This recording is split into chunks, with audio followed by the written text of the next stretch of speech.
집안일을 도와주는 로봇 혹시 상상해 보신 적 있으신가요? 예를 들면 설거지를 하거나 널려있는 옷을 개는 로봇, 그런 거 말이죠. 이런 공상과학 같은 일이 현실이 되려면 로봇에게 대체 무엇이 필요할까요?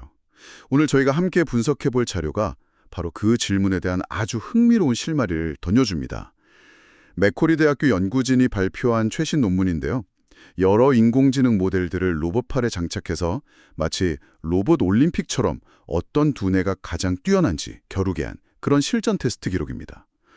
이번 탐구의 목표는 명확합니다.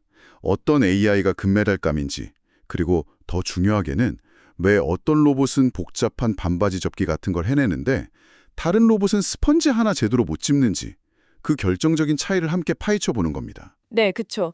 흔히 로봇 하면 왠지 다 비슷할 것 같지만 사실 그 두뇌 역할을 하는 AI 모델에 따라 능력은 정말 하늘과 땅 차이입니다. 오늘 우리가 들여다볼 이 올림픽은 그 두뇌들의 진짜 실력을 아주 현실적인 과제들로 검증했다는 점에서 의미가 깊습니다. 과연 이 실험이 미래의 가사도우미 로봇에 대해 어떤 힌트를 주는지 지금부터 깊이 들어가 보죠. 좋습니다. 그럼 먼저 선수들부터 좀 만나봐야겠죠? 이 논문에 계속 VLA 모델이라는 용어가 등장하는데요. 이게 Vision, Language, Action의 약자라는 건 알겠는데 이게 로봇이 제 빨래를 개는 것과 대체 무슨 상관이 있는 건가요? 아주 좋은 질문입니다. 그 VLA 모델은요, 단순히 프로그램된 대로만 움직이는 기계가 아니라 일종의 훈련생에 가깝다고 보시면 돼요. 훈련생이요? 네, 카메라라는 눈으로 빨랫더미를 보고 저 파란 반바지를 개조라는 언어를 듣고 그 다음에 어떻게 행동할지 스스로 판단해서 행동에 옮기는 거죠. 어허, 그러니까 예전 로봇들처럼 딱 한 가지 동작만 외워서 반복하는 게 아니라는 거군요. 바로 그겁니다. VLA 모델의 핵심은 인터넷의 방대한 텍스트와 이미지로 미리 일반 상식을 학습한 이른바 파운데이션 모델을 기반으로 한다는 점이에요. 아, 기본적으로 아는 게 있다는 거군요. 네.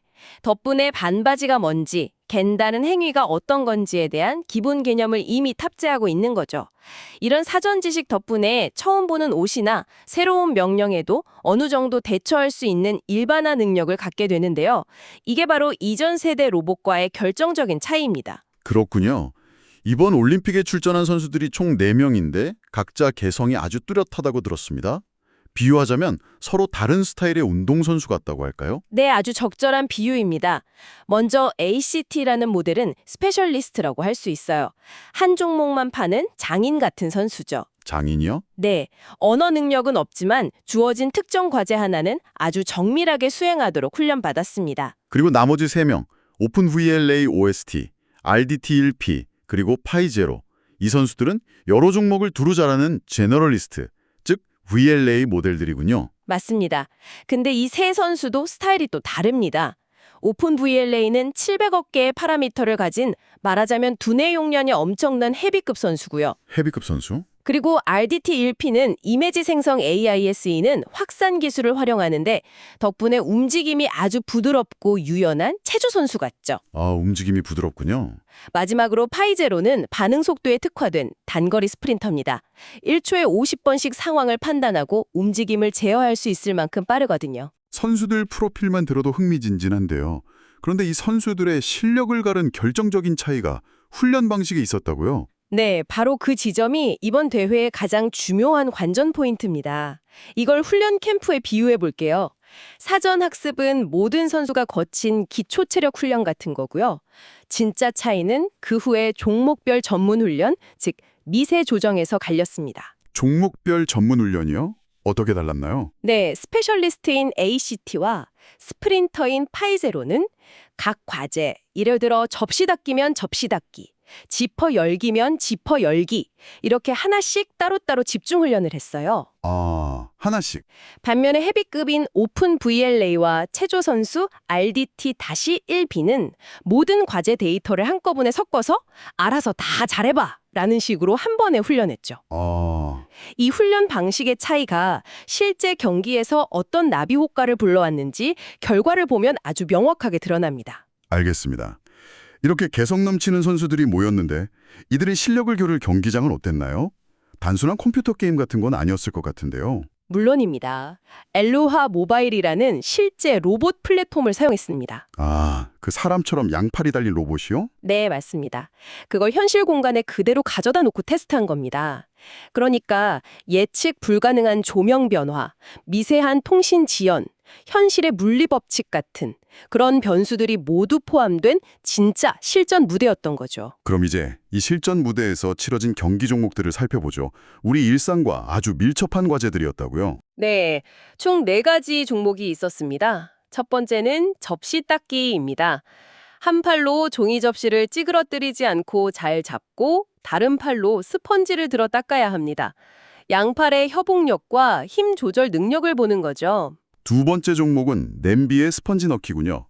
이건 주변에 도넛 같은 방해물을 두고 스펀지를 냄비에 넣어줘 라는 언어 명령을 얼마나 정확히 이해하고 실행하는지 테스트하는 거고요. 맞습니다. 세 번째는 가방 지퍼 열기입니다. 흐물흐물한 천 가방의 작은 지퍼 손잡이를 잡고 열어야 하는데요. 이게 형태가 고정되지 않은 물체를 다루는 섬세한 조작 능력이 관건입니다. 그리고 마지막 네 번째, 반바지 개기. 이게 이번 올림픽 최고 난이도 종목이라고 들었어요. 네, 축 늘어진 반바지를 양팔로 잘 펴서 2번 접어 네모반 듯하게 만들어야 하니까요. 듣기만 해도 쉽지 않네요. 그런데 연구진들이 여기서 아주 영리한 장치를 했다고 들었습니다. 그냥 한 번 테스트하고 끝낸 게 아니라 난이도를 3단계로 나눠서 진행했다면서요? 네, 바로 그 부분이 이 실험의 백미입니다. 단순히 외운 걸 잘하는지 아니면 진짜 똑똑하게 응용하는지를 가려내기 위한 장치였죠. 첫 번째 쉬움, 난이도는 훈련 때와 모든 조건이 똑같은 일종의 오픈북 테스트입니다. 두 번째 보통 난이도는 물건은 똑같은데 위치를 무작위로 바꾼 거죠. 늘 있던 자리가 아니라 테이블 다른 곳에 스펀지가 있어도 찾아낼 수 있는지, 즉 공간 적응력을 시험한 거고요. 맞습니다. 마지막 어려움 난이도는 처음 보는 물건이 처음 보는 위치에 놓인 상황입니다. 예를 들어 훈련 때 썼던 파란색 스펀지 대신 노란색 도넛 장난감을 준다거나 다른 모양의 접시를 주는 거죠. 이게 바로 로봇의 진짜 일반화 능력을 판가름하는 최종 시험대였습니다. 자, 그럼 드디어 결과 발표 시간입니다. 모든 경기가 끝나고 종합 성적표가 나왔는데 시상대 맨 위에 올라선 압도적인 금메달리스트가 있다고요? 네, 단연 파이제로였습니다. 파이제로. 파이제로는 쉬움 난이도에서 72.3%라는 높은 성공률을 기록한 것도 인상적이지만 진짜 놀라운 건 어려움 난이도에서도 58.5%를 기록했다는 점입니다. 와, 난이도가 급상승했는데도 성공률 하락폭이 14%포인트도 채 되지 않은 거죠. 엄청난 적응력, 그야말로 강심장을 보여준 겁니다. 와, 그야말로 압도적이네요. 반면에 한우물만 팠던 스페셜리스트 ACT는 어땠나요? ACT의 성적표는 우리에게 아주 고전적인 교훈을 줍니다. 쉬움 난이도에서는 48.3%로 제법 괜찮은 성적을 냈어요. 자기가 연습한 건 확실히 잘해낸 거군요. 그렇죠. 하지만 어려움 난이도로 가자 성공률이 5.5%까지 추락했습니다. 5.5%요? 네, 연습 환경에서 조금만 벗어나도 속수무책으로 무너진 겁니다. 비유하자면 자신이 잘하는 홈 경기에서는 강하지만 원정 경기에서는 맥을 묻히는 선수였던 셈이죠. 그렇군요.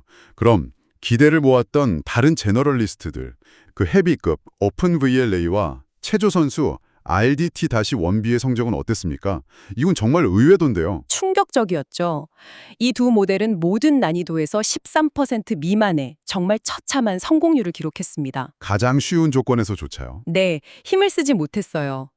여기서 우리는 아주 중요한 사실을 알 수 있습니다. 단순히 두뇌 용량이 크고 사전 지식이 많다고 해서 만능이 아니라는 겁니다. 오히려 이들에게 독이 됐던 건 모든 과제를 한꺼번에 배우려 했던 어중간한 훈련 방식이었던 거죠. 로봇공학에서는 아직 하나씩 제대로 가르치는 게 더 효과적이라는 걸 보여준 셈입니다. 특히 최고 난이도 종목이었던 반바지 개기 결과는 한편의 드라마 같았습니다. 처음엔 모든 모델이 실패했다고요? 네, 연구진이 처음엔 100번의 시범 데이터로 모든 모델을 훈련시켰습니다. 결과는 어땠나요? 전원 탈락. 성공률 0%. 단 한 번도 성공한 모델이 없었습니다. 그만큼 극악의 난이도를 자랑하는 작업이었던 거죠. 0%라니 정말 처참하네요. 그래서 연구진이 이 종목을 포기했나요? 아니요. 그리고 바로 여기서 가장 놀라운 반전이 일어납니다. 연구진은 딱 한 가지만 바꿨습니다. 훈련 데이터 양을 100번에서 200번으로 2배 늘렸죠. 네. 그러자 파이제로의 성공률이 0%에서 갑자기 52%로 수직 상승했습니다. 세상에 0에서 52%요? 다른 모델들은요? 여전히 0%였습니다. 와, 이것이 시사하는 바가 정말 큽니다. 반바지 계기처럼 복잡한 작업에는 성공의 문턱을 넘기 위한 최소한의 데이터 양, 즉 임계점이 존재한다는 겁니다. 하지만 더 중요한 건 그 데이터를 제대로 소화해서 자기 것으로 만들 수 있는 올바른 두뇌를 가졌을 때만 그 데이터가 의미가 있다는 사실입니다. 파이제로만이 그 임계점을 넘어서자 잠재력이 폭발한 거죠.